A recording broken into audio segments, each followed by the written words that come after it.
ai da yake sako ne na kai da kafafuwan mutane.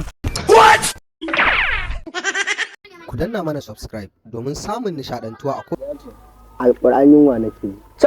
Sai baka kai ni jin yunwa ba, ni fa ina ga shi yasa na faɗa ma baka kai ni jin yunwa, ni fa rabon da in ci abinci tun. Assalamu alaikum.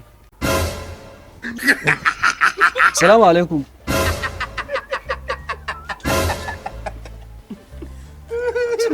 Salamu alaikum. Wa alaiki salam. Ya kuri fa. Haka tsarin yake. Kina ta magana ba ba mu ji ba. Da Allah tambaya miki. To Gidan Baba Tambai. Baba tambayi. wannan yar uwar ta Allah sarki. Ai wato nan da kika gani, ni nan da kike gani, dan gidan kanwar kawai kishiyar kakan mu ce baba. Allah wallahi wace ka muna kamata kuma ta ba. Muna kamata haƙarƙari nan. Wallahi. Wata mara jiki. Ita ce wallahi. Na gani. To shikenan matin da ma ka san gidan kuma kanwar baba ka ce ai faduwa ta zo daidai da zama. Yawwa.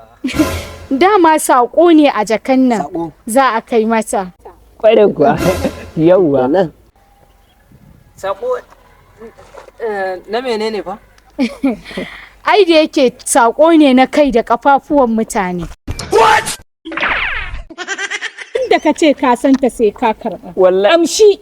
Na rantse da girman Allah ba aike na bane, wanda wallahi na Umar FG. Wallahi sai ka karɓa. Wallahi. Karɓi.